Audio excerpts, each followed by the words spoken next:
karena memang kita merasa proof of reserve itu bukti tanggung jawab crypto exchange centralized kepada member yang mau menitipkan asetnya. 2 tahun lalu kurang lebih saya pernah meminta semua crypto exchange di Indonesia melakukan proof of reserve. Oke. Cuma sayangnya sampai sekarang belum ada exchange lain yang mau mengikuti. Itu kalau nggak salah Binance kan juga pernah kena hack tuh Binance. Oke. Waktu itu untuk benerin sistemnya kurang lebih butuh waktu 2 minggu. Terus tauku Hotbit itu pernah kena hack juga 2 kali, malah Hotbit kena hack dalam waktu yang singkat, nggak survive. Sampai sekarang masih tutup. CoinEx itu kan pernah kena hack juga 70 juta US dollar. Itu tahun lalu tuh. Itu CoinEx butuh waktu 10 hari. Iya. Jadi kalau Indodax bisa 80 jam itu boleh nih dipropose bisa dapat Guinness Book World of Record. Pas.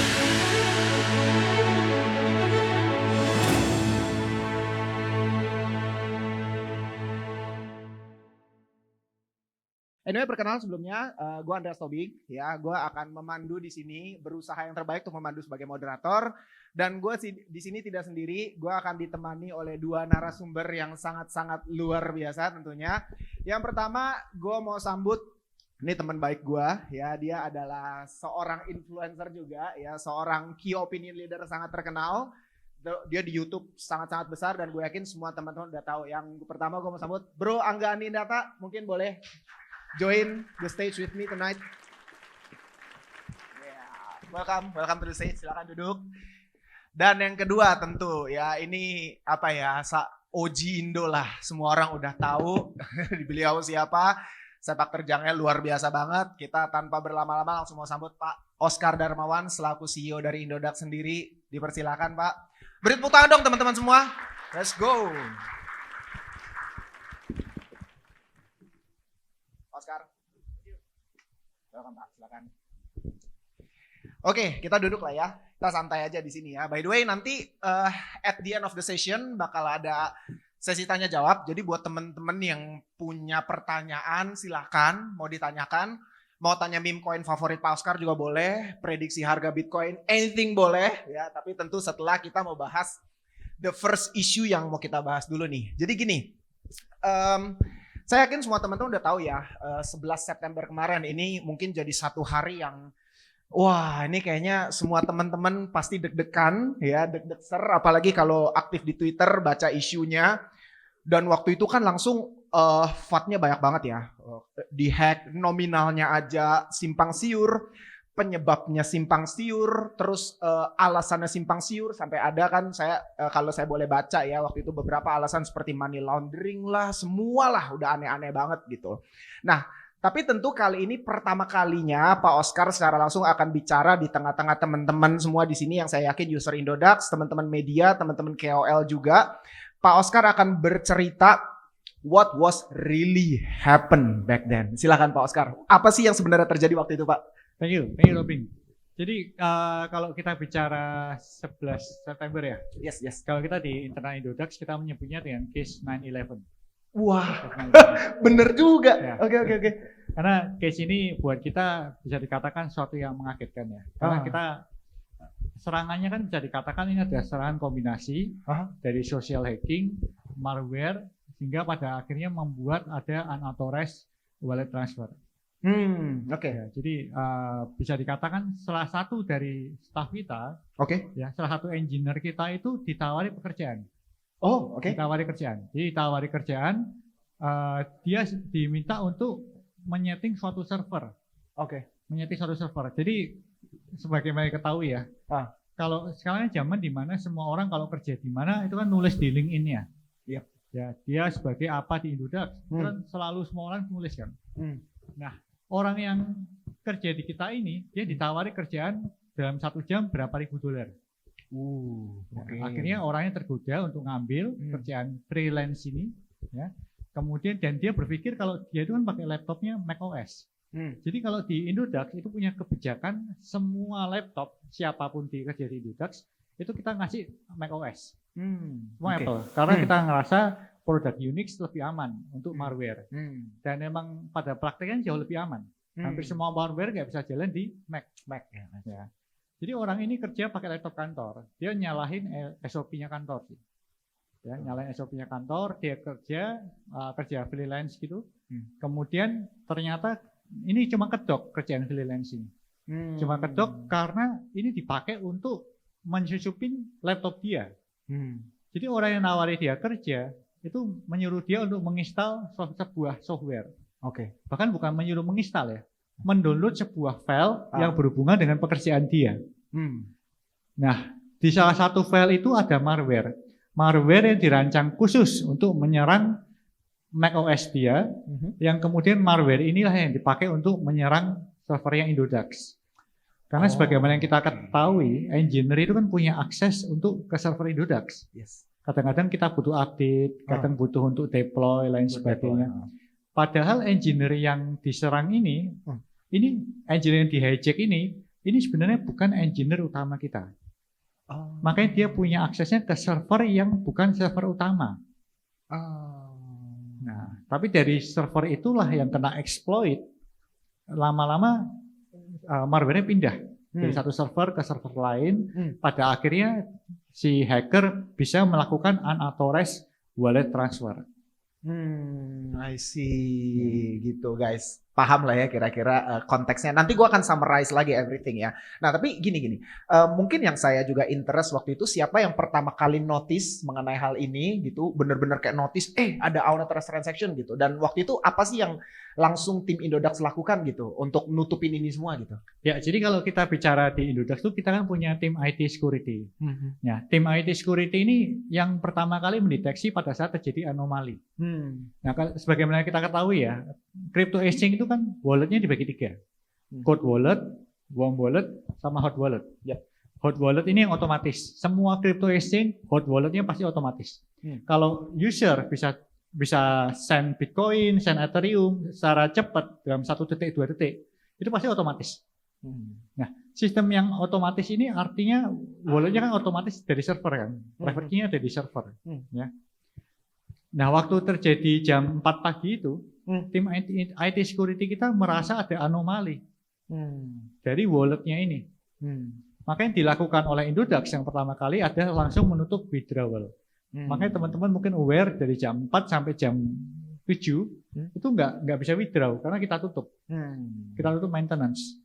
Dan kita cek walletnya ini sepertinya request untuk di top up. Nah, request di top up, tapi kita kemudian cek dan kita pastikan ini sepertinya aksesnya bukan dari sistem trading kita. Ya. Makanya kemudian jam 7:30 setelah kita ngadain penyelidikan internal, jam 4 sampai jam 7-an, kita putuskan sepertinya ini harus dilakukan penutupan seluruh sistem, sehingga bisa dilakukan pemeriksaan secara lebih menyeluruh. Baru jam 7:30 kita shutdown semua sistemnya, kemudian kita melakukan PR jam 10, mengumumkan bahwa terjadi maintenance total untuk penyelidikan masalah ini. Wah, keren. Cepat. Tapi ini jujur saya secara pribadi mau apresiasi loh. Ini satu-satunya yang saya lihat ya. Kan jadi gini, sebenarnya case exchange kena hack ini kan nggak cuma Indodax yang pernah mengalami hal seperti ini. Banyak sekali yang kena gitu. Tapi saya jujur secara pribadi dari segi user ya, mau mengapresiasi bahwa Indodax itu satu-satunya exchange yang udah kena hack masih melakukan giveaway lagi. Gila, itu kayak dahsyat banget. Ada nggak yang terima giveaway-nya di sini? Ada yang dapat nggak? Nggak deh, tuh dapat sejuta ya, keren. Ya bener loh, itu kayak saya ngerasa satu-satunya udah kena hack sekian puluh juta dolar masih doing giveaway. So I think PR wise very excellent gitu. Tapi sebetulnya boleh share nggak sih Pak Oscar? Maksudnya biar mungkin user agak kan saya yakin di sini semua user nggak ketar-ketir. Sebetulnya actually berapa sih total kerugiannya dan sebetulnya balance proof of reserve dari Indodax sendiri tuh seberapa kena damage dan gimana sih gitu. Mungkin lebih detail mengenai hal itu supaya kita masih safe lah. Baik. Jadi kalau kita bicara mengenai total reserve kita itu kan ada 11,5 triliun. 11,5 triliun, damage-nya itu sekitar angkanya naik turun ya. Kurang lebih sekitar 300 miliar. Oke. Mungkin pertama kali user mendengar 300 miliar itu kan besar banget. Benar. Ya kan? Tapi kalau kita lihat dari reserve kita itu tidak mencapai 3%. Tidak mencapai 3%. Karena kita belum bicara reserve secara rupiah. Dan untungnya kalau teman-teman lihat dari kripto yang kena, itu juga yang kripto yang kena itu bukan kripto major kebanyakan. Jadi banyak kripto-kripto yang nggak jelas juga. Ya, jadi dari Indodax sendiri karena reserve kita cukup besar, kita cukup kuat, dan secara rupiah kita juga cukup kuat, kita bisa dengan percaya diri menyatakan bahwa saldo member aman. Makanya waktu kejadian itu pertanyaan pertama saya ke partner saya, karena partner saya kan CTO ya, CTO ya Indodax. CTO Indodax saya tanya sama partner saya, damage-nya berapa ini? Itu pertanyaan paling penting. Betul. Karena kalau damage-nya itu misalnya amit-amit lah, password damage-nya $100 juta, itu besar banget. Ya. Tapi damage-nya ini baru $20 juta. Memang besar, 300 miliar saya nggak membantah 300 miliar itu besar. Ya. Tapi damage gitu bisa diatasi di Indodax. Wah keren. Apresiasi dong semuanya untuk Indodax. Keren. It's a very exciting story. Oke. Nah sekarang mungkin saya mau loncat dulu nih ke Bro Angga gitu. Oke, siap. Sebagai tes.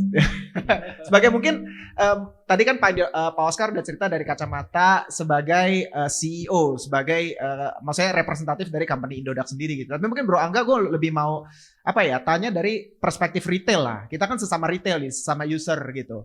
Waktu itu berita itu keluar, lu fear nggak? Takut nggak? Terus waktu itu gimana sih apa yang waktu itu how do you feel about that waktu itu? Kalau waktu itu sih aku antara kaget dan nggak kaget ya. Jadi kagetnya, wah Indodax kena hack gitu. Terus angkanya lumayan nih gitu. Kalau kita lihat dari sisi rupiah ya, angkanya lumayan nih $20 juta gitu. Nggak kagetnya karena kalau kita di kripto ya kita mungkin hampir setiap hari melihat aktivitas hack ini ada gitu. Betul. Nggak cuma di Indodax aja, bahkan exchange global, DeFi, Bridge itu kayaknya udah makanan sehari-hari sih gitu. Tapi yang bikin dalam tanda kutip cukup berbangga juga ya. Wah ternyata Indonesia udah dilirik gitu sih.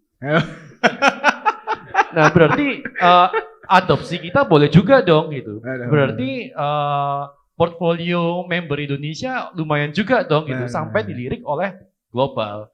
Dan kalau memang yang ditargetkan akhirnya adalah Indodax itu menurutku masuk akal sih gitu. Exactly. Karena kalau aku sebagai hacker aku pasti pilih yang paling besar dong. Yes. Yang paling besar paling gemuk gitu. Dompetnya ya. Bukan berarti nggak aman gitu, tapi kita cari korban yang paling gede gitu. Betul. Cari ikan yang paling besar kalau kita mau mancing gitu sih. Kalau dari pandanganku gitu. Oke. Tapi waktu itu gimana? Panik nggak? Terus gimana cara Blue kayak pasti kan banyak banget member atau audiens yang nanya dong gitu. Terus responsnya gimana waktu itu?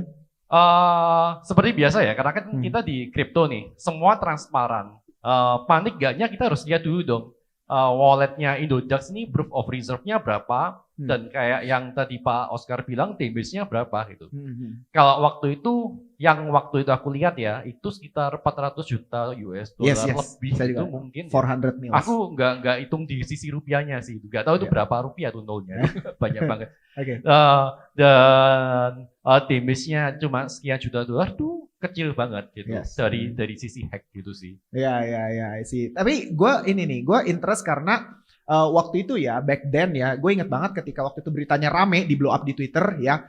Itu honestly speaking waktu yang gue lihat adalah semua orang nge-FUD Indodax. Like literally semua orang, hampir semua lah, gue gak bilang semua sorry ya. Hampir semua nge-FUD mengenai Indodax. Tapi satu-satunya yang gue lihat masih remain calm dan bener-bener masih paling santai itu Angga ya. Dan gue baca tweetnya waktu itu bahkan dia nge-compare ya case Indodax dengan other exchanges gitu. Mungkin boleh gak lu share a story about that supaya teman-teman ngerti sebenarnya this is not the first time, dan sebetulnya in my personal view juga langkah yang Indodax ambil tuh sangat bagus dan cepet banget, like cuman within 80 hours kan itu udah solve. Gimana bro? Waktu itu jelasin thread lo bro. Ya kalau itu sih aku yang aku post di Twitter dan thread itu personal opinion gue ya.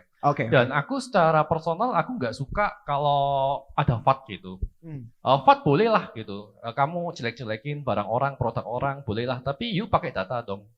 Kayak gitu sih. Nah, jadi aku counter FUD itu supaya nggak terjadi kepanikan di ekosistem kripto Indonesia dengan data gitu. Nah, kalau yang mau nge-FUD pakai data ya boleh juga gitu. Tapi aku kasih counter dengan data gitu. Aku tunjukin bahwa walletnya Indodax sekian 400 juta US dollar dan yang diambil oleh hacker 20 juta US dollar itu termasuk kecil. Kalau menurutku kecil. Yep. Bahkan nggak sampai 10% mungkin ya. Nggak sampai 10%, menurutku itu kecil. Terus kedua aku lihat waktu itu Pak Oscar masih ada di Instagram, bahkan giveaway, bagi-bagi gitu. Itu butuh courage yang luar biasa sekali loh. Benar. Untuk pada saat bisnis kita itu something wrong, itu keluar di depan, di media sosial, untuk ngomong, untuk jelasin ke user, menenangkan user tuh butuh courage yang gede banget gitu. Gede banget. Mungkin kalau aku di posisi Pak Oscar nggak bisa. udah panik dulu gitu. Cari korban lain aja yang muncul. Betul. Terus dari dari Pak William juga, dari CTO Indodax juga masih aktif di Twitter juga. Betul. So kalau kita lihat dari sisi proof of reserve, safe gitu. Terus kalau kita lihat dari sisi personal, safe, ya kan? Jadi kalau menurutku waktu itu nggak ada yang perlu ditakutkan, ya nggak ada yang bisa kita lakukan juga, ya kita hanya bisa menunggu gimana Indodax bisa memitigasi dan bisa buka servernya lagi sih gitu. I see, nice, very cool. Tepuk tangan dong untuk kedua panelis gue hari ini, benar-benar seru banget pembahasannya. Nah, ini mungkin coba untuk Pak Oscar, sekarang saya mau move back ke Pak Oscar ya. Saya mau coba kan tadi Pak Oscar udah cerita kayak isunya tuh kenapa ya, karena ada satu karyawan ini yang dapat tawaran kerja and then dia download apps ini and then ya gitulah gitu, menyalahi kebijakan kantor gitu. Mungkin boleh spill kali ya IG karyawannya apa biar kita geruduk sama-sama. Gak bercanda ya, karyawannya harus di blacklist di semua exchange itu. Bercanda ya. Gak, tapi I mean gini, kan sekarang berarti seluruh tim Indodax udah mengetahui, oh ini potential hack gitu loh, potential breach out dari sini gitu. Maksudnya dari Pak Oscar sendiri, dari tim Indodax, apa sih yang bakal dilakuin untuk menutup celah ini sebaik mungkin gitu supaya kedepannya ini nggak kejadian lagi gitu loh. Silakan Pak. Ya, jadi kalau kita bicara pola serangannya ini di kalangan FBI punya istilah sendiri. Istilahnya adalah dream job. Oke. Serangan dream job. Ya, karena orangnya diiming-imingi sebuah pekerjaan yang yang bisa dikatakan hampir mustahil gitu. Oke. Ya, tiba-tiba engineer ditawari nyeting server per jamnya dibayar $2.000, $3.000 per jam. Per jam loh. Ya, kadang-kadang dan itu dibayar beneran ya.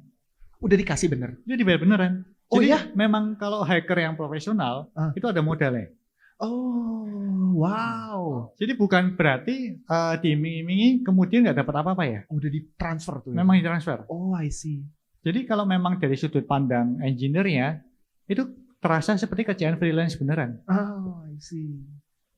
Wow. Nah, kalau dari Indodax sendiri, pada saat ini kita memang melakukan pengecekan total. Dari seluruh karyawan kita cek total. Akses ke server semuanya kita audit ulang. Kita audit ulang dan kita perketat untuk memastikan bahwa akses ke server itu harus clean. Ya, kalau memang sebelumnya kita bisa dikatakan sudah ketat, sekarang kita ini super ketat. Oke. Memang itu akan menghambat sedikit untuk development. Itu pasti menghambat development. Kenapa? Karena teman-teman tahu semua software development itu kan pasti lewat engineer kan. Nah, tapi ini kita ubah sedikit SOP-nya jadi lebih ketat lagi.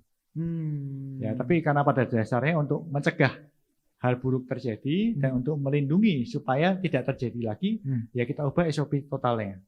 Oh, I see. Itu tapi I mean setelah itu ini pertanyaan saya agak-agak nggak enak nih. Ini langsung berarti karyawan itu langsung di cut off atau gimana gitu? Penasaran aja. Yang pasti sih saya nggak bisa nyebar namanya. Oke, itu clear lah pasti. Ya, saya nggak bisa nyebar namanya. Yang kedua, dari kita sih kita akan mencoba memproses. Oke. Kita akan coba memproses, kita lihat gimana lah. Iya, karena kan pakai laptop internal kantor semua gitu ya. I see. Tapi berarti sekarang udah run back normal seperti sedia kala dan udah nggak ada isu dan sekarang semua user mau trading semua deposit withdrawal udah nggak ada isu. Gimana Pak? Per 3 hari terakhir ini Indodax sudah melayani deposit dan withdraw secara normal. Jadi orang mau deposit apa, withdraw apa, semua koin, semua rupiah sudah jalan normal.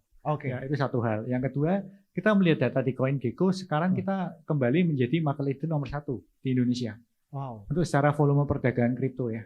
Ya, jadi kita mengapresiasi kepercayaan para member nih. Ini sesuatu yang menurut kita luar biasa ya.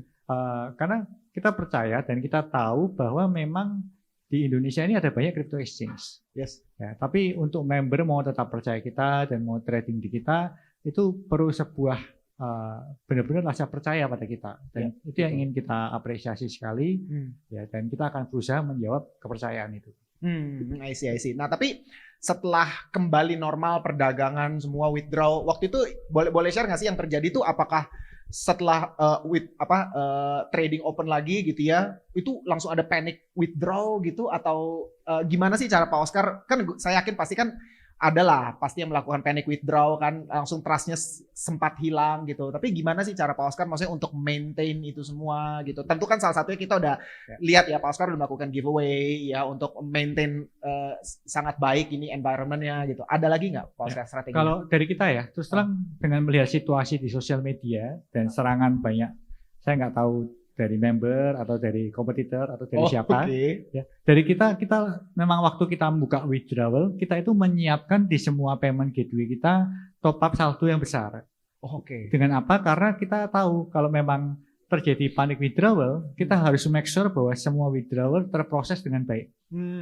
Jadi dari kita memang nggak ada menghambat withdrawal. Dan itu yang kita siapkan dan kita perkirakan. Tapi yang satu hal yang kita apresiasi dari para member kita, ternyata hal itu nggak terjadi. Itu malah nggak terjadi. Itu satu hal yang kita sangat apresiasi. Jadi sudah kita top up semua, karena waktu itu kan apalagi ada yang melewati Sabtu Minggu ya. Kemarin ada yang melewati Sabtu Minggu kan. Jadi kita bersiap-siap jangan sampai saldo kita itu kurang untuk waktu member withdrawal. Karena kalau buat teman-teman tahu, sistemnya exchange itu kan mirip seperti sistem clearing, mirip sistem switching. Kita harus top up di payment gateway, jaga-jaga kalau orang mau withdraw. Karena dompet withdraw dan dompet deposit itu kan beda. Ya, betul. Jadi dari kita sudah kita siapkan semua, jaga-jaga kalau memang ada withdrawal berapa ratus miliar pun sudah siap kita. Karena spirit daripada Indodax adalah kita tahu bisnis kita itu mempertemukan pembeli dan penjual. Ya, jadi memang sudah kita siapkan. Tapi ternyata begitu kita buka, memang sempat ada withdrawal tapi nggak tahu besar, malah ada yang deposit. Depositnya cukup banyak. Malah kalau di total di NND, deposit dan withdrawal itu berimbang. Mungkin karena waktu kita tutup itu kan harga kriptonya lagi di market kita lagi lebih rendah ya. Betul. Jadi begitu kita buka, ternyata harga kripto kita lebih rendah. Makanya mungkin alasan itu banyak yang deposit sih. Ya. Jadi tepuk tangan dulu. Buat yang profit ya selamat aja sih. Guys, tepuk tangan dulu untuk Pak Oscar sekali lagi. Wow. Udah buka, bukannya panic withdrawal, orang malah deposit. Itu buat saya itu satu itu bukti maksudnya orang masih trust gitu with the product itself, dan mungkin nggak cuma dengan produk tapi dengan para pemimpinnya gitu. Karena memang benar-benar saya juga ngelihat Pak Oscar, Pak William sangat aktif untuk berkomunikasi dengan para users, dengan para members gitu ya, dengan para crypto community di Indonesia supaya ngejaga semuanya tuh benar-benar sangat-sangat kondusif gitu. So it's very good ya. Kita belajar banyak. Nah, mungkin saya mau move lagi ke Bro Angga ya, after this ya. Boleh nggak sih lu kasih pandangan dari sisi retail, dari sisi users gitu ya? What do you think? Ya, apa yang terjadi dengan kasus hack ini segala macam gitu ya? Pandanganmu sebagai user terhadap Indodax gimana? Apakah gitu maksudnya? Apakah jadi negatif atau jadi semakin baik dengan cara Indodax mengkomunikasikan masalah dan bisa menyelesaikan masalahnya, gimana dari sisimu?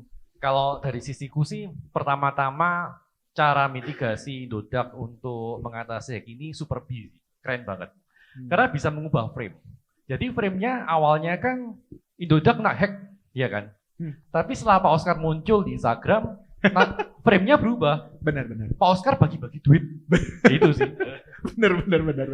Aku bahkan bilang ke istriku sih, itu Pak Oscar bagi-bagi duit tuh gitu. Terus dia tanya, caranya gimana? Cuma mention aja 3 orang gitu. Kalau nggak tahu caranya ya. Iya, benar. Mention aja 3 orang dapat 1 juta gitu. Tiap jam dikasih gitu. Iya.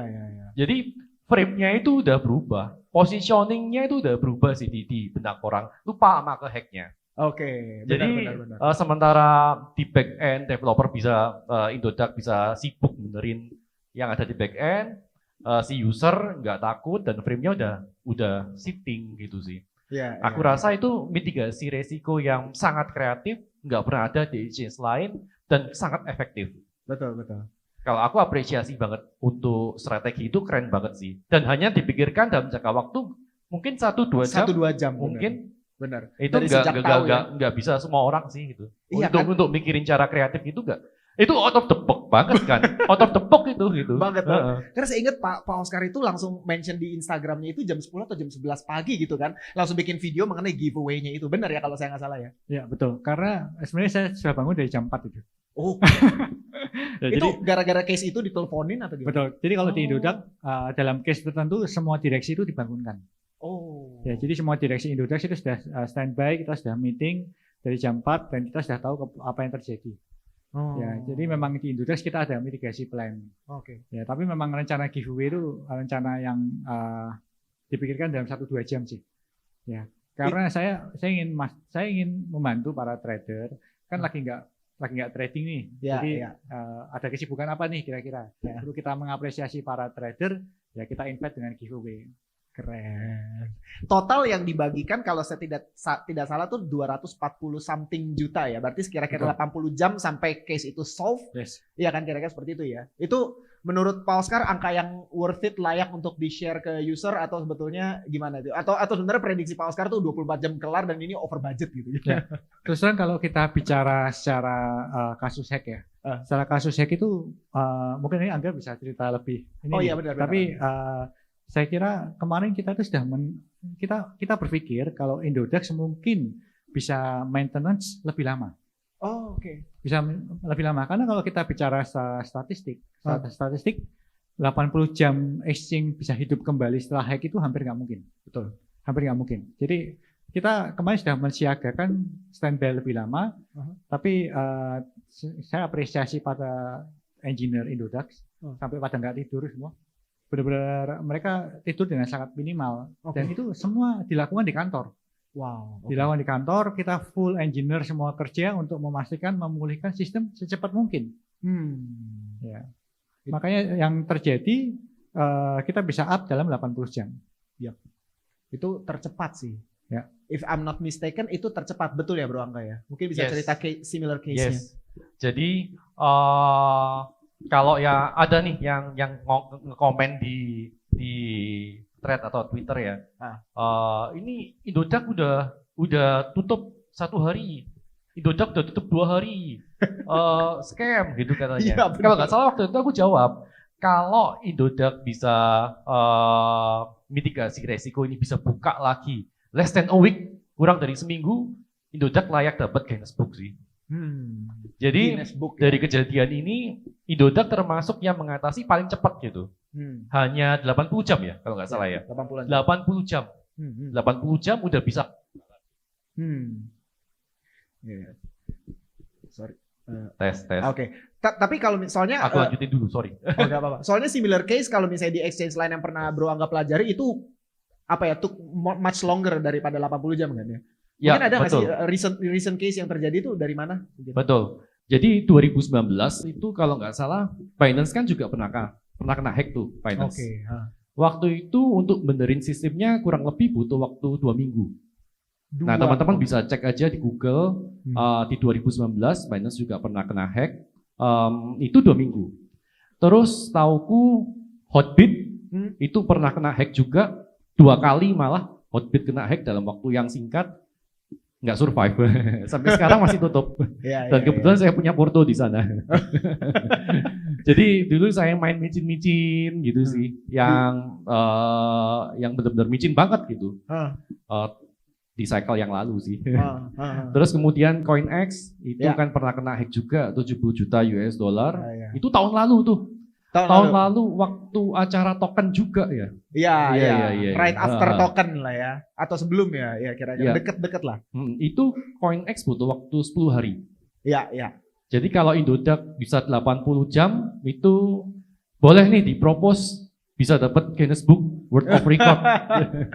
Fastest hack recover At least muri lah ya. Iya. Karena paling cepat ya. Paling cepat. Oke. Nah, tapi dari sisi you sendiri sebagai user nih, ya dengan adanya kita tahu lah, maksudnya kan ada berbagai macam resiko ya. I mean entah entah kita saldonya di checks ataupun di DEX atau di cold wallet, semua itu ada resiko. Tidak ada satupun metode yang zero risk. Itu kan almost impossible gitu ya. Gue boleh tahu nggak sih strategi Bro Angga sendiri untuk ngamanin porto tuh gimana gitu? Betul. Jadi ini, kalau di centralized exchange itu actually kita tuh udah memindahkan resiko kita ke exchange. Betul. Yang punya resiko itu exchange, bukan Betul. kita. Betul. Udahan. Setuju.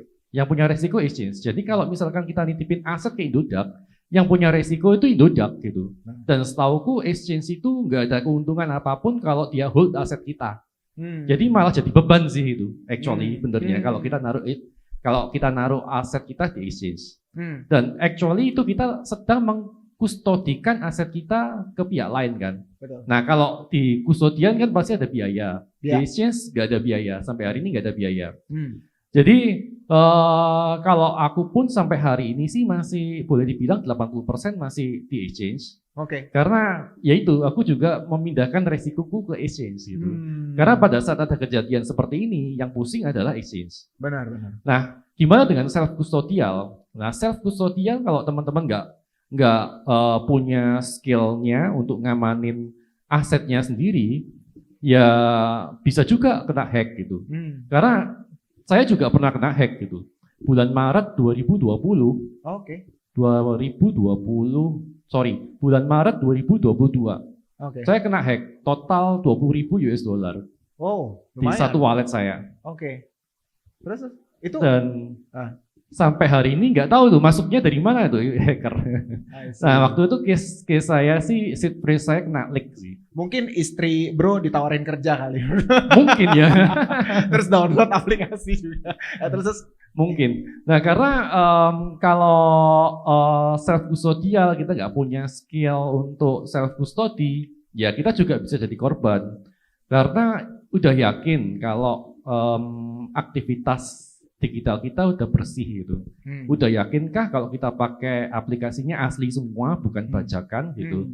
Udah yakin nggak buka website-website yang aneh-aneh gitu, atau buka email yang aneh-aneh, atau mungkin terima dream job tadi itu gitu. Benar. Tapi ini related banget. Mungkin saya mau share sedikit kali ya. Saya juga hampir kena similar case seperti yang Pak Oscar ini gitu. Jadi waktu itu pernah ada kayak partnership offer, semacam job offer juga masuk ke saya gitu. Terus waktu itu dia mau meeting via semacam aplikasi Zoom gitu, semacam Google Meet gitu. Tapi it's a very strange application gitu ya. Saya nggak pernah dengar namanya. Terus habis itu saya masuk, udah gitu kita kayak semacam video call gitu loh, kayak semacam Zoom meeting gitu. Tapi saya nggak bisa dengar suara mereka, until mereka suruh kayak, kamu kalau pakai dashboard dari platform nggak bisa gitu, kamu harus download aplikasinya. Saya download dong aplikasinya, and then saya nggak tahu gimana, tapi waktu itu setelah saya download, itu benar-benar Windows saya itu memperingatkan gitu, ini aplikasi berpotensi malware, kamu mau continue atau cancel. Dan waktu itu respon saya langsung cancel. Dan begitu saya klik nama aplikasi tersebut, saya googling nama aplikasi tersebut, dan scam, ternyata itu pure scam. Kalau aja waktu itu saya klik continue, itu wallet saya bakal ke-drain semua gitu. Jadi memang sebahaya itu, sebanyak itu cara daripada hacker di luar sana untuk mencoba ngambil uang kalian. Dan gue secara pribadi kind of agree gitu dengan apa yang Bro Angga sampaikan, karena saya pernah baca berbagai macam teori self custody ya. Memang salah satu self custody yang paling stupid gitu, yang paling simple ya, titipin ke exchange saja, karena yang jagain uang kamu exchange, bukan kamu sendiri gitu. Ada orang yang punya kepentingan juga untuk ngejaganya gitu. Ya kalau kena drain diganti sama ya. Oscar. Diganti, Pak. Kita harus samperin Pak Oscar. Boleh nambahin dikit ya? Boleh, silakan. Tapi benar sih yang dikatain tadi Angga sama Toping benar. Jadi kalau dari exchange sebenarnya kita lebih berharap kalau sudah transaksi jual beli, itu asetnya di withdraw. Oh, gitu. Kalau ya? dari exchange ya, sudut pandang exchange, waktu ada orang jual beli Bitcoin, itu lebih baik di withdraw. Kenapa? Karena buat si exchange itu liability, itu beban. Gitu. Benar, karena kalau pada saat ada member yang nitipin aset ke kita, kita kan jadi ada tanggung jawab nih. Benar. Ya. Yang kita suka nggak suka, kita harus tanggung jawab atas kripto kamu gitu. Oke. Ya, jadi kalau memang ya saat ini memang mau nggak mau diakui di exchange belum ada biaya penyimpanan ya. Ya pun kalau kita bicara exchange yang di Hong Kong itu sudah mulai ada biaya penyimpanan. Iya. Tapi kalau di Indonesia saat ini masih belum. Oke. Dan kita memang harus menerima resikonya. Makanya kalau kejadian seperti itu, treasury kita harus kuat. Treasury kita harus kuat. Ya. Oke. Nice. Oke, terakhir mungkin saya mau tanya untuk close our discussion today, dan mungkin saya habis ini mau mempersilakan teman-teman Bapak Ibu yang mau nanya, dipersilakan. Pertanyaan terakhir adalah, since semuanya udah running back to normal, semua udah bisa jalan dengan seperti sedia kala gitu ya. Ada nggak sih mungkin Pak Oscar bisa spill mungkin strategi untuk upgrade atau mungkin fitur yang mau ditambahkan lagi untuk memberikan kenyamanan lebih baik lagi bagi user, atau mungkin ada peningkatan dari sisi keamanan dari sisi user? Silakan Pak, ada mungkin nggak? Ya, sejauh ini Indodax biarpun kemarin kena insiden, itu sistem trading kita nggak ada gangguan. Jadi dalam hal member sebenarnya nggak perlu ngapa-ngapain. Karena serangan kemarin itu tidak mengenai sistem trading kita. Oke. Jadi kalau memang ada saran untuk mengganti password 2FA, itu lebih seperti saran internet security pada umumnya lah. Untuk memastikan member aware bahwa passwordnya harus ganti, 2FA harus dilakukan, lain sebagainya. Dari Indodax sendiri memang saat ini kita lagi menyiapkan feature baru. Oke. Kita lagi menyiapkan feature baru, tapi tunggu aja. Saya nggak bisa ngomong spill di sini, nanti PR-nya berubah jadi. Spill tipis-tipis gitu nggak boleh ya. Nanti aja tunggu. Oke, siap kalau gitu. Sip. Thank you Pak Oscar, thank you Bro Angga. Mungkin boleh apresiasi dulu semuanya teman-teman untuk Pak Oscar dan Bro Angga yang sudah memberikan insight yang sangat baik. Nah, next saya mempersilahkan untuk teman-teman yang punya pertanyaan bebas mau ke Pak Oscar atau ke Bro Angga, dipersilakan. Any questions? Ya, dipersilakan buat teman-teman ada yang punya pertanyaan nggak? Oke, saya kumpulin 3 dulu ya. 1, 2, satu lagi, ada lagi? Oke, 3. Kalau gitu boleh tim panitia bantu untuk memberikan mic mungkin ke ke Bro di sini 1, 2, 3 ya. Mungkin boleh perkenalkan namanya siapa, dari mana, terus sudah punya Indodax atau belum? Kalau belum skip langsung. Sama bercanda ya. Jadi mungkin nama pertanyaan, silakan. Oke, selamat sore menjelang malam Pak Oscar, Bro Angga dan Bang. Jadi pertanyaan saya di sini, saya bukan mau mempertanyakan tentang Indodax fitur-fiturnya dan segala macam. Jadi saya mau lebih ke apakah, sebenarnya pertanyaan saya ini pasti lebih karyawan dari Indodax pasti bakalan senang. Apakah tadi karena peluang kena hacknya ini karena tadi ada dream job, apakah dari Pak Oscar sendiri sebagai CEO dari Indodax melihat bahwa ini ada peluang dari salary karyawan dari Indodax yang mungkin rendah atau seperti apa, atau mungkin nanti sebagai tindak lanjutnya ada peningkatan atau penambahan dari salary karyawan dari Indodax seperti itu. Ini sangat out of the box, lucu banget pertanyaan. Oke. Mungkin bisa langsung dijawab dulu Pak Oscar sebelum kita ke yang kedua. Baik. Jadi kalau kita bicara mengenai iklim startup di Indonesia ya, Indodax termasuk salah satu startup di Indonesia, dan kalau kita bicara mengenai salary ya, apalagi khususnya untuk divisi tech di Indodax itu salah satu yang bisa dikatakan gajinya di atas rata-rata. Wow, oke. Jadi masalah dream job itu bukan sesuatu yang bisa diatasi dan bukan terjadi karena gajinya kurang. Kalau kita harus bersaing dengan dream job dalam arti 1 jam itu harus digaji $2,000, itu agak susah sih. Karena berarti kan 1 bulan digaji berapa juta dolar gitu kan ya. Jadi memang dream, makanya istilahnya dream job dalam bahasa cyber hackingnya. Oke. Ya, karena memang pekerjaan yang sepertinya tidak mungkin, tapi orangnya dapat bayaran segitu gitu. Oke, I see. Siap. Oke. Langsung terjawab ya. Ya berat loh bro. Ya udah bro. Boleh berikutnya ke Bapak, silakan perkenalkan juga. Ada mic-nya mungkin panitia boleh bantu ke Bapak di depan. Baju hitam, pakai topi. Silakan Pak berdiri dan memperkenalkan diri dan juga pertanyaannya ditujukan ke siapa, silakan. Selamat sore, saya mau bertanya ke Mas Angga ya. Mas Angga kan tadi sempat bilang ada beberapa exchange yang kena hack ya. Mungkin saya mau tanya kenapa Indodax yang lebih viral gitu Mas. Oke. Terus satu lagi paling menurut kacamata Mas Angga sendiri, apakah dari sisi keamanan ya misalnya exchange lain lebih aman dibanding Indodax seperti itu. Wow. Terima kasih. Wow, bold question. Tes. Nah, kenapa Indodax lebih viral ya? Ya mungkin karena letak kita di Indonesia ya gitu. Karena algoritma media sosial kan memilih sisi geografis kita. Tapi waktu ISIS lain kena hack itu juga cukup viral sih. Hotbit itu dulu waktu kena hack dan nggak survive lagi sampai hari ini cukup viral waktu itu. Waktu itu belum bear market malah. Oh ya. Belum bear market waktu itu Hotbit. CoinX cukup ramai juga, yang terbaru ini BingX yang kena baru hack. Jumat Tapi kemarin. aku nggak ngikutin sih yang BingX yang terakhir ini. Ya, baru Jumat kemarin. Jumat kemarin ya.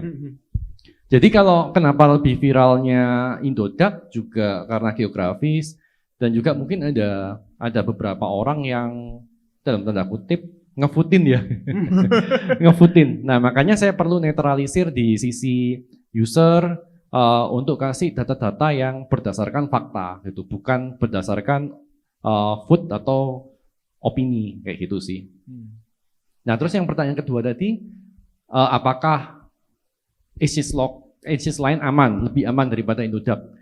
Kalau itu saya nggak berani bilang sih, karena saya nggak tahu gimana back end masing-masing ISIS gitu. Tapi di sini kan kalau Indodax udah terbukti, udah pernah punya pengalaman dan celahnya udah ditutup, berarti kalau untuk sekarang, kalau untuk kuis Indodax sendiri lebih aman dari sebelumnya sih. Kalau saya yakin Indodax lebih aman dari sebelumnya karena belajar dari pengalaman ini dan semua celah udah ditutup gitu sih. Kalau dari aku gitu sih. Mungkin Pak Oscar. Nah mungkin sekarang ISIS lain yang ketar-ketir nih gitu. Saya mau tahu untuk pertanyaan kedua mungkin Pak Oscar boleh kasih POV-nya juga. Apakah exchange lain lebih aman dari Indodax? Gimana Pak? Kalau saya komentar tentang exchange lain agak susah ya, karena nanti dianggap saya antara saya menjelajahkan exchange saya sendiri atau saya menjelajahkan kompetitor gitu kan. Dua-duanya salah. Cuma satu hal yang mau saya highlight adalah Indodax itu satu-satunya crypto exchange di Indonesia yang berani mempublish semua alamat reserve yang dipunyai Indodax. Dengan kita mempublish semua alamat kripto yang dipunyai Indodax, itu membuat semua orang di Indonesia bisa mengawasi Indodax, apakah Indodax itu curang atau enggak. Bisa ikut mengawasi apakah Indodax kena hack atau enggak. Bisa mengawasi apakah treasury kita cocok apa enggak dengan deposit member. Ya kan bisa diperkirakan tuh dengan jumlah membernya lain sebagainya. Nah, kalau kita sudah berani transparan seperti itu, jadi semua member itu bisa merasa lebih aman, merasa lebih yakin apa yang terjadi di Indodax. Sayangnya, crypto exchange lain di Indonesia itu belum ada yang mau ikut proof of reserve ini. Belum mau ada yang melakukan proof of reserve ini. Jadi kalau memang misalnya ada kejadian apapun, itu nggak akan kelihatan, Pak. Ya, itu nggak akan kelihatan. Kenapa Indodax bisa kelihatan? Karena kita transparan. Kenapa kita berani transparan? Karena kita ingin bertanggung jawab. Kita bicara mengenai financial sector yang lain, perbankan atau lembaga keuangan yang lain. Apakah ada yang kena hack di Indonesia? Ada pasti. Cukup banyak lah. Pasti pernah dengar selentingan kan? Tapi kenapa tidak pernah melihat ada PR yang setransparan dilakukan Indodax? Kenapa? Karena memang nggak kelihatan, Pak. Kenapa Indodax bisa kelihatan? Karena kita mempublish proof of reserve kita. Ya. Dari sisi kita lebih prefer untuk tetap melakukan yang transparan. Dari sisi kita lebih ingin tetap melakukan hal ini. Ya, karena memang kita merasa proof of reserve itu bukti tanggung jawab crypto exchange centralized kepada member yang mau menitipkan asetnya. Makanya saya pernah di satu titik 2 tahun lalu kurang lebih, saya pernah meminta semua crypto exchange di Indonesia melakukan proof of reserve. Cuma sayangnya sampai sekarang belum ada exchange lain yang mau mengikuti. Tapi saya berharap setelah kejadian ini, semua crypto exchange di Indonesia mau ikutan melakukan proof of reserve. Dengan tujuan untuk membuat para member jauh lebih tenang, jauh lebih transparan industri kripto di Indonesia. Dengan itu harapannya industri kripto di Indonesia bisa lebih maju lagi. Cool. Wah, beri tepuk tangan dong buat semuanya buat Pak Oscar itu tadi sangat. Boleh nambahin dikit ya? Boleh dong. Jadi proof of reserve-nya Indodax ini nggak cuma PDF sih gitu. Sementara yang lain kan PDF, kita punya sekian juta dolar, ya itu PDF gitu. Ngomongnya udah diaudit kan kita nggak tahu. Tapi kalau proof of reserve-nya Indodax itu udah ada di Arkam. Jadi pergerakannya pun kita bisa cek, bisa tracking. Betul. Itu udah ada di Arkam yang perlu dicatat. Publik semua bisa lihat. Aku pernah punya pengalaman, ini baru aja itu aku mau cek proof of reserve-nya salah satu exchange global terbesar di Korea. Oke, Terbesar di Korea. Nggak ada. Ah. Nggak ada. Jadi mereka cuma publish PDF gitu. Terus alamatnya mereka sensor, bilangnya confidential. Terus aku email dong gitu. Nggak dibalas gitu. Nggak dibalas gitu sih. Terus aku coba DM, nggak dibalas juga gitu sih. Jadi proof of reserve nggak banyak exchange yang mau kasih open gitu. Benar. Boleh dibilang kalau Indodax mau open proof of reserve-nya 100% transparan, itu selangkah di depan exchange global malahan. Yes. Itu sih. Yes. Tepuk tangan semuanya, benar. Kayak salah satu, mungkin bisa dikatakan satu-satunya ya exchange lokal yang kayak, padahal sebenarnya kita tahu lah, centralized exchange itu kan suka benturkan kan narasinya dengan decentralized exchange gitu. Tapi Indodax sendiri yang kayak benar satu-satunya udah mau benar-benar mau mengadopsi spirit daripada blockchain, which is transparent itu sendiri. Semua orang bisa audit, semua orang bisa cek, semua orang bisa validasi. That's a good thing. Oke, lanjut. Boleh nambahin lagi nggak? Apa tuh? Boleh. Tapi yang ini aku takut salah nih. Apa nih? Kalau aku tadi tertarik sama yang decentralized exchange gitu. Iya. Nah, kalau decentralized exchange yang kita tahu itu adalah full reserve banking. Artinya 1:1. Ya kan, aset user 1:1. Misalkan di protokol lending and borrowing itu. Reserve user 1:1. Tapi kalau decentralized exchange yang kuat itu nggak 1:1. Ini nggak tahu ya, mungkin kalau aku salah boleh dibenerin ya Pak Oscar ya. Tapi proof of reserve-nya melebihi aset user. Artinya over reserve gitu sih. Over collateralized mungkin ya. Atau nggak tahu istilahnya gimana. Iya. Tapi itu melebihi aset user. That's why pada saat ada kejadian seperti ini, damage ke user nggak ada. Itu sih. Mungkin dari Pak Oscar konfirmasi boleh apakah itu benar? Dikonfirmasi nggak gitu? Dan mungkin rasionya berapa banding berapaan? Ya. Jadi kalau ini kita bicara crypto exchange atau crypto exchange centralized atau decentralized? Yes. Jadi kalau decentralized di DEX, decentralized exchange di hack, itu rata-rata nggak kembali duitnya gitu. Karena 1:1. Tapi kalau decentralized exchange masih ada chance dana user tuh di cover karena mungkin ada reserve perusahaan, ada dana insurance di sana, kayak gitu sih. Ya. Terus terang kalau buat saya ya, benarnya saya itu orang yang cukup mendukung decentralized exchange. Ini agak ironis sih, karena Indodax kan centralized exchange kan. Ya.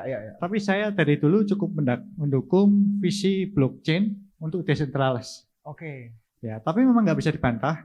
Pada saat terjadi kejadian hack, DeFi kalau dihack, protokolnya dihack, itu biasanya member akan ruginya nggak ada yang ganti. Ya, karena kayak kemarin lah beberapa DeFi dihack itu kan otomatis member kehilangan duitnya. Ya.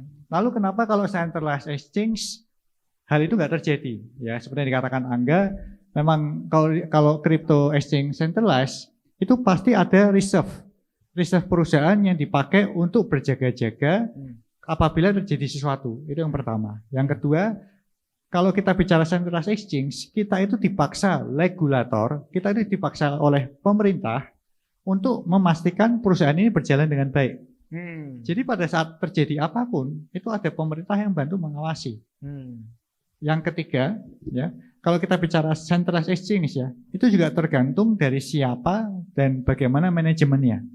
Karena banyak kok sebenarnya, banyak sekali centralized exchange yang kena hack, lebih memilih daripada menggunakan dana reserve-nya, mereka lebih memilih untuk menutup. Betul. Kenapa? Karena sebenarnya dengan undang-undang yang ada, dengan regulasi yang ada, kalau boleh jujur, perusahaan itu dipilotkan, terus kemudian perusahaan membagikan dividen untuk reserve-nya, itu jauh lebih profitable buat si manajemen. Jauh lebih profitable daripada harus melakukan penggantian dengan reserve-nya.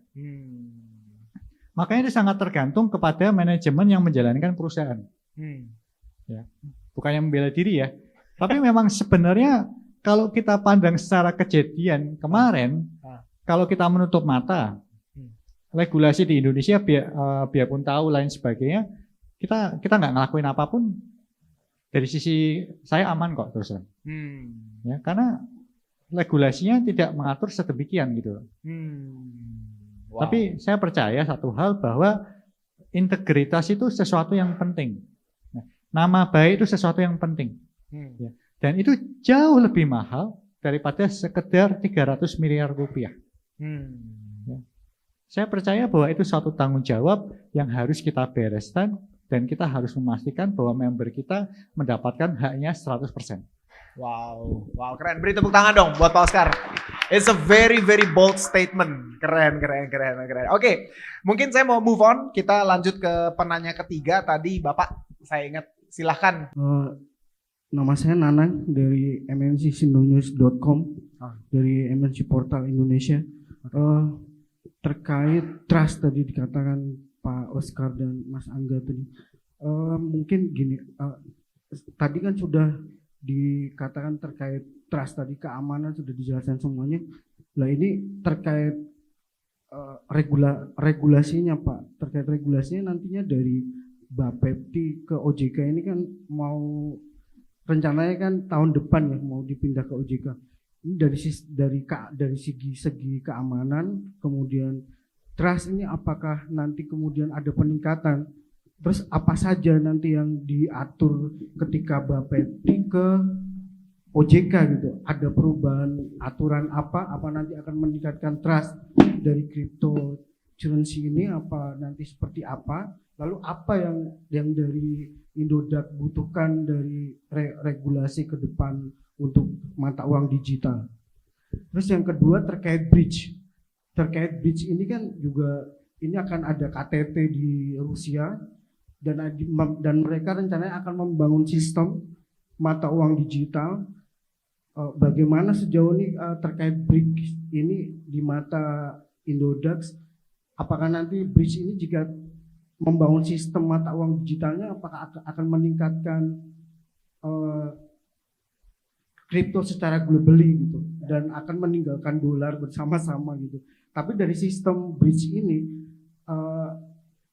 kira-kira dibandingkan SWIFT ini seperti apa Pak Oscar? SWIFT dibandingkan nanti ketika bridge membangun sistem baru ini kekuatannya, keamanannya, apakah bridge mata uang digital ini lebih aman dibandingkan SWIFT atau seperti apa? Dan penyambutan untuk sistem mata uang digital di bridge ini dari Indodax seperti apa gitu? Terima kasih gitu Pak. Wow, oke. Silakan Pak Oscar. Ya, saya izin mengeluarkan opini saya dulu baru Mas Angga. Ya, siap. Jadi kalau kita bicara mengenai ini ya, mengenai aturan crypto exchange di Indonesia ya. Di Indonesia ini kan saat ini crypto exchange diatur oleh Bapepti di bawah Kementerian Perdagangan. Kemudian ini nanti di awal tahun itu akan diatur oleh OJK. Bagaimana bentuk pengaturannya dan lain sebagainya, nanti sepertinya akan dibuat peraturan OJK Pak. Nanti akan dibuat peraturan OJK untuk bagaimana siapa yang tanggung jawab tentang crypto exchange ini. Ya. Terus terang saya sendiri belum tahu bagaimana langkah OJK ke depannya. Cuma sepertinya OJK sampai hari ini masih memandang bahwa ekosistem kripto yang ada di Bapepti itu akan dibawa ke OJK. Ya. Tapi bagaimana penerapan ketatnya kita tunggu langkah OJK aja Pak. Tapi yang pasti dari Indodax kita berusaha mematuhi aturan yang ada. Tapi dari sudut pandang kita akan selalu lebih mementingkan customer kita. Kita percaya bahwa aturan itu penting, kita percaya bahwa aturan itu memang harus diikuti. Ya. Cuma kita tidak bisa serta-merta langsung melakukan cepat-cepat. Ya. Kayak sekarang kan sudah ada bursa berjangka kripto, sudah ada clearing kripto, sudah ada custody kripto. Ya. Dalam aturannya Bapepti Pak. Tapi dari Indodax kita memang nggak membantah bahwa kita ini masih proses. Kita nggak langsung hari itu juga, detik itu juga langsung apply. Kita nggak seperti itu. Karena kita ingin memastikan semuanya beres dulu, pelan-pelan asal kelakon Pak. Ya, itu spirit kita dari Indodax. Karena kalau kita buru-buru semuanya, nanti malah damage-nya ke customer, nanti malah repot. Ya. Yang kedua, kalau kita bicara BRICS Pak ya. BRICS itu kita bicara mengenai mata uang yang katanya mata uang digital yang dibuat oleh BRICS ya Pak ya. Nah, bagaimana konsepnya lain sebagainya kan sekarang masih konseptual semua Pak. Ya. Tapi kalau memang kita bicara pada akhirnya nanti mata uang digitalnya itu akan menggunakan blockchain, akan menggunakan distributed ledger, ya berarti itu another stable coin yang mungkin bisa dipakai oleh para trader semuanya. Ya, yang menarik member BRICS itu kan ada Rusia dan Cina. Yang dua-duanya sebenarnya adalah memimpin ekosistem blockchain di dunia. Kalau memang pada akhirnya akan ada mata uang digital yang bentuknya stable coin dari BRICS, itu mungkin juga akan bisa menantang hegemoni dari USDT, Pak. Karena saat ini nggak bisa dibantah, yang menggerakkan kripto itu USDT. Ya, kita lihat aja gimana. Karena konsep daripada BRICS tentang mata uang BRICS-nya ini masih bisa dikatakan masih white paper sih, Pak. Ya, saya memilih untuk wait and see. Tapi kalau dari crypto exchange, apabila kita bisa mensupport, kita akan dengan senang hati mensupport mata uang BRICS ini, Pak. Oke, nice. Cukup menjawab, Pak ya. Oke, nah terakhir mungkin panitia boleh satu pertanyaan lagi kah? Oke, itu di belakang tadi panitia udah.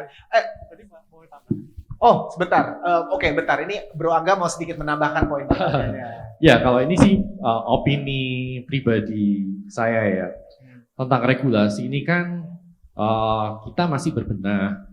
Juga ini adalah regulasi yang baru, bahkan pilot project-nya itu nggak ada di seluruh dunia. Saya rasa hanya di Indonesia aja yang ekosistem kripto Indonesia itu sekarang sudah ada bursa, kustodian, dan clearing. Yep. Itu nggak ada di seluruh dunia pilot project-nya, hanya ada di Indonesia. Dan harapannya sih pada saat ekosistemnya udah jalan, berarti kan ada exchange, ada bursa, ada clearing, ada kustodian. Nah, mereka bisa berbagi-bagi resiko. Harapannya lebih aman gitu. Tapi sebelum ada regulasi ini, Indodax memang udah berjalan duluan ya. Udah sejak tahun berapa? Indodax ada dari 11 tahun lalu ya, berarti hampir 11 tahun kan ya. 2014. Jadi sebelum 14. ada aturan tentang kripto. Oh. Ya. Wah, iya. Dulu sebelum Indodax kan malah namanya bitcoin.co.id itu kalau nggak salah itu ya. Bitcoin Indonesia. I see ya, Bitcoin Indonesia. Ya, jadi sebelum ada ekosistem kripto yang lagi digarap sekarang, Indodax udah ada duluan. Jadi kalau misalkan Indodax lebih berhati-hati, aku memahami dan memaklumi sih gitu. Ya. Itu kalau dari sisi saya as a user gitu. Dan dari sisi analis kripto itu sih. Kalau tentang yang pertanyaannya tentang BRICS tadi, kalau menurut saya pribadi sih itu nggak ada hubungannya dengan kripto dan blockchain, itu nggak ada sih. Sama sekali tidak ada hubungannya, 0% kalau menurut saya. Terus kemudian kenapa ada BRICS? Kenapa Rusia dan China membuat BRICS? Karena mereka perlu kartu dong gitu. Dengan hegemoni Amerika yang seperti itu, mereka punya petrodolar dan lain-lain. Dengan sesuka hati mereka menerbitkan obligasi, membuat semua mata uang di dunia jadi menurun juga nilainya mengikuti dolar. Dengan militernya Amerika juga, dan semakin semena-menanya Amerika, Rusia dan China bergabung dengan negara-negara lain, mereka perlu sebuah kartu gitu. Perlu sebuah kartu supaya mereka nggak bisa dalam tanda kutip dimainin seenak-enaknya sama Amerika sih gitu. Karena kalau ibaratnya kalau lu macam-macam, gue juga bisa kok kayak gitu sih gitu. Jadi itu sekedar kartu aja sih. Kalau dari sisi geopolitik sejauh yang aku pahami gitu. Kalau dari sisi kripto nggak ada hubungannya sama sekali karena mereka tidak tahu pakai blockchain atau enggak. Kalau pakai blockchain nggak tahu itu public blockchain atau enggak, nggak tahu itu distributed ledger teknologi atau enggak, kita nggak tahu gitu. Ya sama yang kayak tadi Pak Oscar bilang, itu hanya sekedar white paper dan semua negara dan beberapa negara lagi join rame-rame karena dalam lubuk hati mereka yang terdalam mereka butuh kartu untuk dalam tanda kutip melawan kesemena-menaan Amerika itu sih. Yes, it's very strong point yang ditambahin oleh Bro Angga tadi. Semakin clear ya mungkin ya. Oke, bentar, saya mau tanya dulu. Panitia masih boleh lanjut? Masih aman ya? Ini lagi seru nih diskusinya nih. Oke, tadi di belakang ada, kita satu persatu dulu ya. Belakang, oke, Mbak silahkan perkenalkan nama pertanyaan. Siap, terima kasih Pak Oscar. Pak Oscar, saya Husain Miftahudin Pak dari Medcom.id Pak. Sebenarnya saya cuma satu aja sih pertanyaan Pak. Kejadian kemarin kan sekitar 80 jam ya Pak. Sebenarnya tuh penanganan kemarin itu ada kerjasama sendiri nggak sih Pak? Apakah dari internal atau dari eksternal Pak? Itu aja sih. Terima kasih Pak. Baik, terima kasih Pak Husain. Jadi kalau kita bicara di Indodax ya Pak ya, sebenarnya kemarin waktu 80 jam, selama 80 jam, 24 jam pertama itu kita sudah melakukan engaging dengan eksternal forensik auditor Pak. Ya kita engage kurang lebih 6 eksternal forensik auditor. Dan semua yang kita engage itu bisa dikatakan tarafnya internasional. Bahkan beberapa auditor forensik cyber yang kita pakai Pak ya, secara fee bisa dikatakan di atas 2 miliar rupiah Pak. Dari 2 miliar, 3 miliar rupiah. Itu biaya yang kita memang siapkan pada saat terjadi insiden seperti ini. Karena kita ingin memastikan secepat mungkin exchange ini bisa teratasi insidennya. Karena untuk mengatasi damage ini, yang pertama kali harus kita lakukan adalah harus bisa memetakan bagaimana serangan itu dilakukan. Itu sebenarnya paling sulit dilakukan, Pak. Itu sebenarnya paling sulit dilakukan semua crypto exchange. Pada saat terjadi insiden, kalau kita nggak berhasil menduplikasi bagaimana cara si attacker masuk ke crypto exchange, itu kita nggak akan bisa berani untuk menghidupkannya lagi. Ya, makanya yang kita lakukan selama 24 jam pertama, kita harus mencari clue, kita harus bisa memetakan bagaimana pola serangannya. Setelah kita tahu pola serangannya, kita baru kemudian bisa melakukan hardening dan bisa melakukan clearing dari sistemnya. Jadi selama 24 jam terakhir yang kita lakukan adalah kita harus men-setup seluruh server yang ada di Indodax dan kemudian sistem itu baru kita test run sekali lagi. Jadi makanya saya bilang saya sangat mengapresiasi seluruh tim IT dari Indodax. Mereka berhasil sampai nggak tidur-tidur untuk mengembalikan sistem secepat mungkin.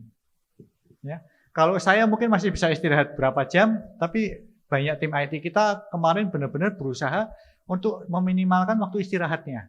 Itu yang luar biasa sih. Ya.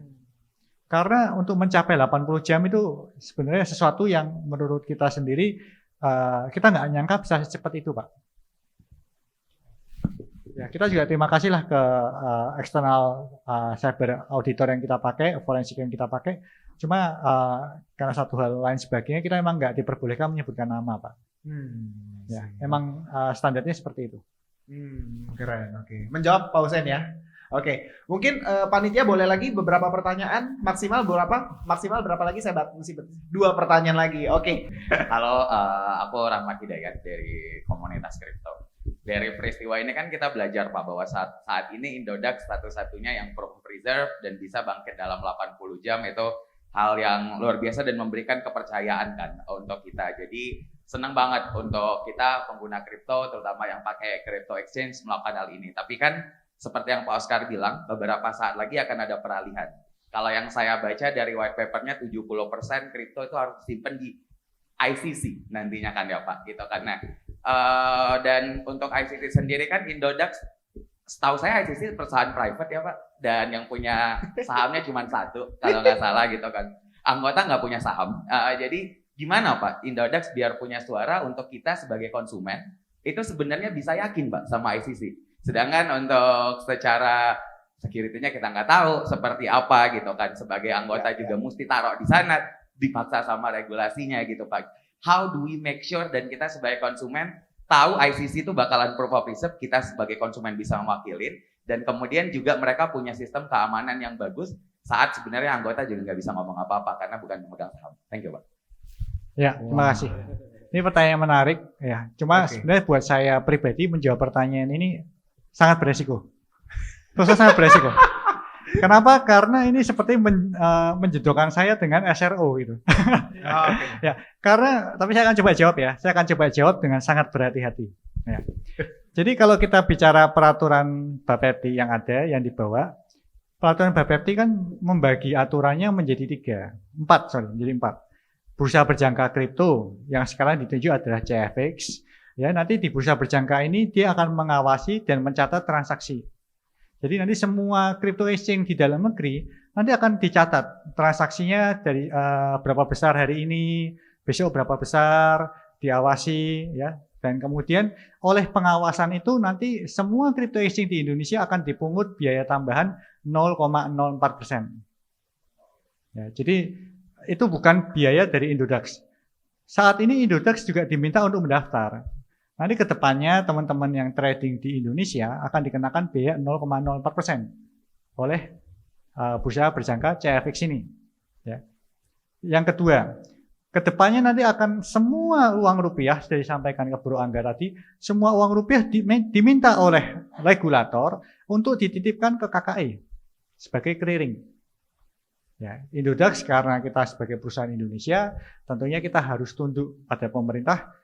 Ya pada akhirnya kita akan mengikuti, karena kan sudah diminta pemerintah kan. Kalau kita nggak ngikutin, nanti kita dimarahin. Ya. Nanti uang rupiahnya itu yang tanggung jawab semua adalah KKI. Ya. Jadi kalau secara regulasi yang tanggung jawab uang rupiah kalau terjadi banknya dihack, uangnya ada yang hilang, lain sebagainya. Kalau memang kesalahannya clearing ya tanggung jawab clearing. Ya aturannya gitu. Ya. Untuk bikin CFX itu syarat yang diminta pemerintah itu modalnya 1 triliun. Untuk bikin clearing itu modal yang diminta pemerintah modalnya 500 miliar. Ya. Dan memang itu semua private company ya. Nah kemudian kita bicara mengenai depository ini. Nah depository saat ini yang ditunjuk pemerintah dan yang bekerja sama dengan CFX itu kan ICC. Modal yang diminta 250 miliar. Yang sebenarnya kejadian Indodax kemarin lebih besar nih damage-nya daripada ICC ini ya. Dalam aturan Bapepti ya Pak, sekali lagi saya menjawab dengan berhati-hati dan tidak berusaha untuk berkomentar negatif. Ya. Saya jawabnya sampai deg-degan ini Pak. Ini mepet jurang ya. Ya, pinggir-pinggir jurang ini. Ya. Ya. Jadi kalau kita bicara di aturan Bapepti memang yang diminta 70% itu diawasi oleh ICC. Bahkan kalau di aturan Bapepti seharusnya disimpan di ICC ya sebagai depository. Berarti dengan kalau kita bicara aturan Bapepti berarti seharusnya yang bertanggung jawab adalah ICC, benar kan Pak? Ya makanya ini yang harus dipastikan bahwa ICC aman gitu Pak. Saya sih bilang ya harus dipastikan ICC aman. Ya.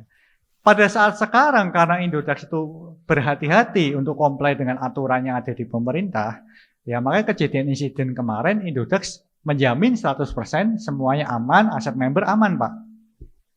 Ya. Tapi bagaimana kejadian ini terjadi nanti setelah semuanya berpindah, ya kita kembalikan ke peraturannya Pak. Ya.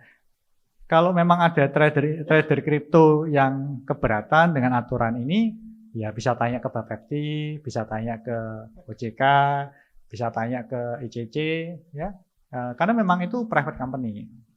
Ya. Tapi kalau dari Indodax, selama itu masih ada di kita, ya itu akan kita jaga dengan baik. Dan kita sudah membuktikan di insiden ini kita menjaga dengan baik dan kita bertanggung jawab. Ya. Jadi kurang lebih demikian Pak. Jadi kalau mau ditanyakan, silahkan tanyakan ke mereka. Kalau kejadian seperti Indodax gini, gimana langkah-langkahnya? Ya. Kalau dari kita sih, kita mengikuti aturan yang ada aja. Ya, dan ini berlaku nggak cuma di Indodax. Bahkan beberapa teman crypto exchange yang lain sudah ada yang comply 100% kan ya. Tapi kalau kita sekali lagi lebih memilih alon-alon asal kelakon gitu Pak. Ya, yang penting aset member aman. Dan member sendiri sudah siap belum nih dikenakan biaya tambahan 0,04% gitu kan. Kalau dari kita pinginnya transaksi semurah mungkin kan. Ya, tapi kan regulator meminta apa, kita ikuti aja. Oke, ini jawaban sama. Tepuk tangan dulu buat Pak Oscar, ini jawabannya bagus banget. Oke, mungkin Bapak Ibu, saya akan close our session hari ini dengan satu pertanyaan dari saya pribadi ke Bro Angga dan juga Pak Oscar, yaitu are we going to be up only from now ya atau bagaimana? Mungkin berikan sedikit view market yang saya yakin teman-teman juga mau tahu, expert opinion dari Bro Angga dan juga Pak Oscar, gimana view-nya market, apalagi sekarang Bitcoin kayaknya feels very apa ya, sentimennya bullish banget dengan Fed cut rate 50 basis points, gimana view-nya? Silakan Bro. Aku dulu. Bro Angga dulu baru Pak Oke. Oscar. Kalau dari sisiku sih sekarang udah nggak lagi di easy mode sih itu. Jadi easy mode itu di tahun 2023 awal. Oke. Pada saat orang nggak mau beli. Ya, Harga Bitcoin cuma 16.000. Nggak ada yang mau beli. Ya. Semua orang nunggu 10.000 ya kan. benar. Itu adalah easy mode kita waktu beli gitu. Ya. Easy mode beli Bitcoin sampai sekarang akhirnya jadi 64.000. Gak tahu mungkin 64.000 ya. Terakhir gue lihat 64.000. Sekitar segitu, betul. Apakah 64.000 ini nanti masih akan up terus? Ya menurut saya in the long run ya, yes gitu. In the short run, I don't know gitu. Karena susah sekali untuk menganalisa dalam jangka pendek. Itu sangat susah sekali. Banyak metrik yang kita nggak punya gitu. Tapi ada satu cheat sheet kalau kita misalkan mau tetap win di sini, yaitu adalah expand your horizon, expand your time frame gitu. Makin panjang time frame kita, ini nggak cuma di Bitcoin ya, kecuali di meme nih. Kalau di traditional market kayak S&P 500, makin panjang time frame kita, makin cuan loh gitu. Dan makin kecil kemungkinan untuk loss, 0% untuk loss. Nah sekarang kalau di crypto, indeks dari crypto itu apa? Bitcoin. Kalau di saham, indeks dari saham adalah S&P 500. Indeks dari kripto adalah Bitcoin. So kalau lu mau tetap cuan di sini, ya time frame-nya diperpanjang, diperlebar gitu. Aku yakin one day, eventually Bitcoin akan $1 juta. One day. Wow. So expand your time frame, ikuti aja cycle-nya gitu. Kalau misiku sekarang nggak kerja untuk fiat, saya nggak kerja untuk rupiah, saya bukan pejuang rupiah, saya pejuang Bitcoin. Wow, bold banget. Wah, tepuk tangan dong semuanya. Oke. Udah? Jadi itu sih kalau saranku ya expand your time frame. Kalau short term itu kan tadi aku udah bilang banyak metrik yang kita nggak punya. Contoh nih. Kenapa Bitcoin dari 59.000 sekarang ke 64.000? Ini yang saya amati 1 minggu terakhir. Dan nggak bisa dianalisa. Jadi ada Fed rate cut kan. Fed rate cut orang masih mix antara 50-50. Maksudnya apakah ini bakal pump atau dump? Orang masih mix. Ya. And then pada saat hari Fed rate cut, BlackRock mengeluarkan Bitcoin paper. Isinya cuma 9 halaman. Tapi paper itu ditujukan untuk institusi. Jadi di paper itu ya menyebutkan Bitcoin bla bla bla bla bla bahwa ini aset tahan resesi dan lain sebagainya. Aset yang paling cepat rebound pada saat ada resesi. Pada saat institusi dikasih paper itu, mereka baca, mereka punya conviction di Bitcoin, yakin di Bitcoin. That's why pada saat rate cut, harga kita terjaga. Itu nggak bisa dianalisa. Apakah BlackRock nanti akan melakukan paper? Seminggu sebelumnya kan kita nggak tahu. Tapi aku yakin ada peran penting BlackRock mengeluarkan paper ini dan harga Bitcoin tetap.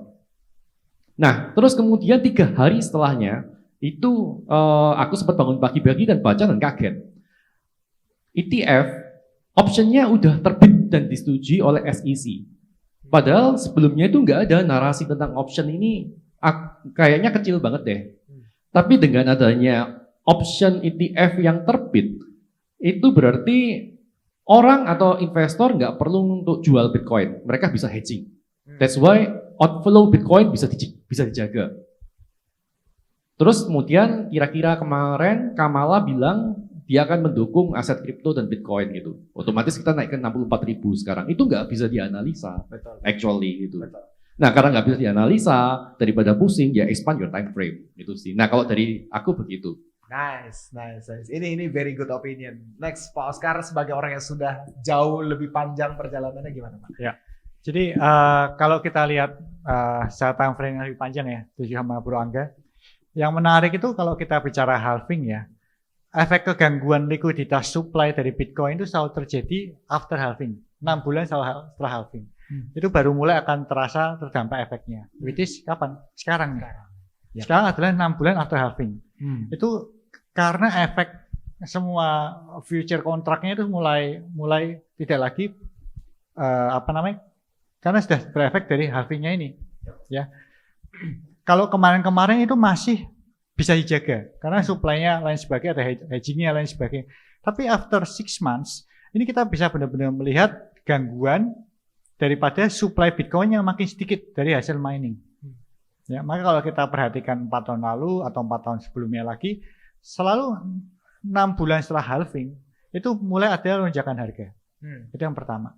Yang kedua yang menarik ini sekarang karena beriringan dengan Fed cut rate-nya. Kenapa? Karena Fed cut rate itu membuat likuiditas US dollar tiba-tiba semua keluar ke market. Ya. Mengakibatkan banyak orang yang kemarin uang US dollar kembali ke market US, sekarang mulai keluar mencari produk-produk komoditas untuk diinvest. Jadi momennya barengan antara gangguan supply daripada efek halving itu terjadi, ya, gangguan supply kan membuat Bitcoinnya lebih sedikit. Dan likuiditas US dollar ini membanjiri market, itu membuat efek demand-nya lebih tinggi daripada biasanya. Begitu ini kedua hal ini terjadi, maka kita bisa melihat ada lonjakan harga. Ya, ditambah lagi tadi seperti disebutkan Bro Angga, ada BlackRock yang mengeluarkan paper untuk mengajak institusi, karena BlackRock tahu dengan adanya likuiditas US dollar keluar dari market, ini institusi akan bisa ditarik ini untuk invest ke dalam kripto, dalam Bitcoin, karena mereka punya ETF kan. Ya, jadi ini satu hal yang menarik. Kita lihat aja pergerakan harga kripto ini ke arah mana. Ya. Saya masih confident bahwa Bitcoin akan berusaha menembus titik 100.000 US dollar. Terus terang saya nggak terlalu confident apakah menembus 1 juta dolar. Tapi saya yakin dia akan berusaha untuk menembus 100.000 dolar. Kita lihat aja kapan gitu. Ya. Dan tapi ini adalah momen yang pas karena US dollar baru mulai keluar membanjiri market di seluruh dunia sekali lagi. Dan efek halving dari Bitcoin itu baru terjadi sekarang-sekarang ini. Wow. This is very important takeaway. Oke, thank you so much Pak Oscar. Mungkin kita berikan applause dulu untuk semua narasumber kita, Pak Oscar, Bro Angga.